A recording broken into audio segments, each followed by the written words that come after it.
प्रधानमंत्री नरेंद्र मोदी ने कर्नाटक के चिकबल्लापुर में एक सार्वजनिक सभा को संबोधित किया। उन्होंने एनडीए सरकार की योजनाओं का जिक्र करते हुए कहा कि इसके बड़े लाभार्थियों में चिकबल्लापुर और कोलार के लोग भी रहे हैं।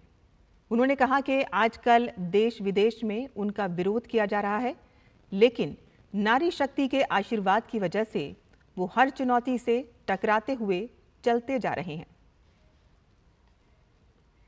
आजकल देश दुनिया के बड़े बड़े ताकतवर लोग मोदी को हटाने के लिए एकजुट हो गए हैं, लेकिन ये नारी शक्ति का आशीर्वाद है, मातृशक्ति का आशीर्वाद है, आपका सुरक्षा कवच है कि मोदी हर चुनौती से टकराते हुए चलता जा रहा है।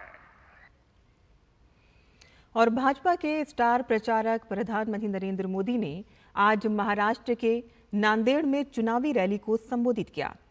उन्होंने केंद्र में तीसरी बार सरकार बनाने के लिए जनता का आशीर्वाद मांगा। प्रधानमंत्री नरेंद्र मोदी ने कहा कि कांग्रेस के शहजादे को वायनाड में संकट दिख रहा है। उन्होंने कहा कि कांग्रेस 26 अप्रैल का इंतजार कर रही है, जब वायनाड में चुनाव होने के बाद उनके लिए एक और सुरक्षित सीट खोजी जा सके। उन्होंने कहा कि जैसे इन्हें अमेठी छोड़ना पड़ा, मानकर चलिए कि वे अब वायनाड भी छोड़ेंगे। पीएम ने कहा कि कांग्रेस का परिवार आजादी के बाद पहली बार खुद कांग्रेस को ही वोट नहीं देगा। केरल के मुख्यमंत्री ने जो शाहजादे को सुनाई है, मैं भी कभी ऐसी भाषा नहीं बोलता, वो ऐसी भाषा बोली है उन्होंने। साथी को ये हाल है उनका। अब जैसे इन्होंने अमेठी से भागना पड़ा, अमेठी छोड़ा, अब मान के चलिए वो वायनाड भी छोड़ेंगे। आप कांग्रेस का ये परिवार, आपको आश्चर्य होगा, आजादी के पहली बार स्थिति ऐसी बन रही है कि कांग्रेस का परिवार इस चुनाव में कांग्रेस को वोट नहीं देगा। खुद कांग्रेस को वोट नहीं देगा। ये हाल है इनका, क्योंकि जहां वो रहते हैं वहां कांग्रेस का उम्मीदवार ही नहीं है। प्रधानमंत्री नरेंद्र मोदी ने महाराष्ट्र के परभणी में जनसभा को संबोधित करते हुए कहा कि 2024 का चुनाव केवल सरकार बनाने के लिए नहीं हो रहा है। इस चुनाव का लक्ष्य है भारत को विकसित बनाना, भारत को आत्मनिर्भर बनाना।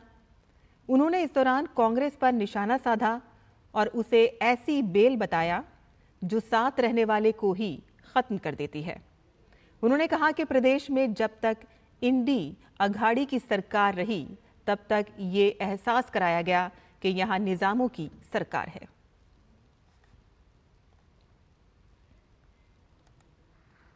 आजादी के समय कांग्रेस ने देश का विभाजन करवा दिया। आजादी के बाद कश्मीर की समस्या खड़ी कर दी।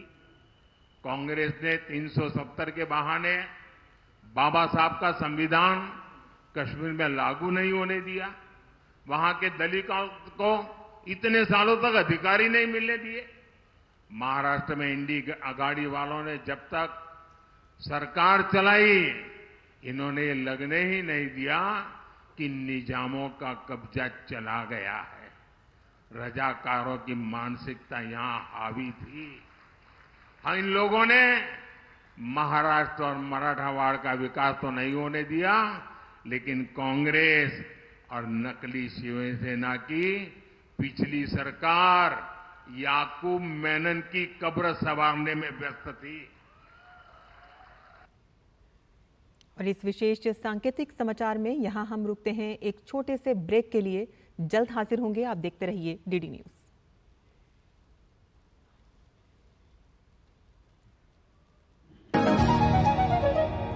आज दही बड़ा खाने का मन है। वाह क्या स्वाद! असली स्वाद तो MDH दही वड़ा रायता मसाले से ही आता है।